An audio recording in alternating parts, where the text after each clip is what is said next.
Hello, everyone, and welcome to the Vortex, where lies and falsehoods are trapped and exposed. I'm Michael Voris, coming to you from on board Church Militant's autumn retreat at sea off the coast of New England. From the country's founding, following the War of Independence, and really before, this entire region was the most anti-Catholic in all the colonies. Laws on the books making it essentially illegal to be Catholic, or making daily conditions so bad that good numbers of Catholics, the very few of us who were here, went to the southern colonies. It was only when the waves of Catholic immigrants began arriving here, first as a result of the Irish potato famine beginning in 1845, that the demographics finally began to shift. Interestingly, however, just as the Irish started coming off the boats on foot, so did Karl Marx arrive in his written contributions to the New York Daily Tribune. Both he and Engels, but especially Marx, were anxious to gain communism a foothold in the developing nation, so their editorials were a means of doing that. So involved were they and anxious to see the relatively new country, less than 100 years old, adopt communism, that they even wrote commentaries on the U.S. Civil War. New England was the power center of the country, at least intellectually and culturally, as it had been the original geographical nexus. New York was the locus, with its burgeoning media influence, and Marx recognized that and started pumping his communist propaganda into the infant nation's bloodstream. Important to note, his doctrines hadn't even really made it onto the church's radar in any significant fashion at this point.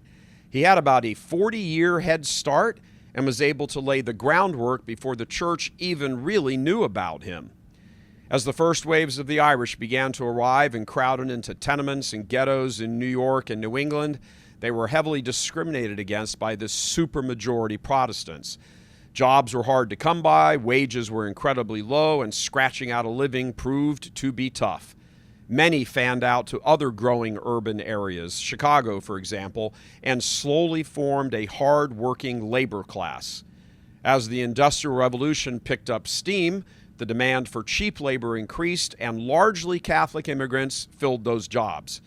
It was the unofficial birth of the labor movement and provided Marx a platform to spew his communist propaganda about the need for class warfare between the haves and the have-nots.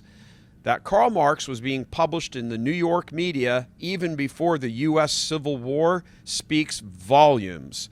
The groundwork was being laid right here in New England for what has turned out to be yet another wave, even more dangerous in fact, of discrimination against faithful Catholics. Back then, it was based on the nutty notion the Pope was somehow going to take control of America. However, today, it's based on the real threat that Catholicism poses to the results of the sexual revolution, crafted by Marxists to destroy the family and ultimately undo the republic. Marx, or at least his ideas, weren't able to seize control in the middle of the 19th century, but as we hurtle toward the middle of the 21st century, his goals of making America communist sure do look like they're being achieved now. What couldn't be done through class warfare is being achieved through warfare against morality. And interestingly, as Marx so well intuited, the media has the dominant role in carrying on the communist revolution. Coming to you from on board our New England autumn retreat at sea off the New England coast, this is Michael Voris for Church Militant. God love you.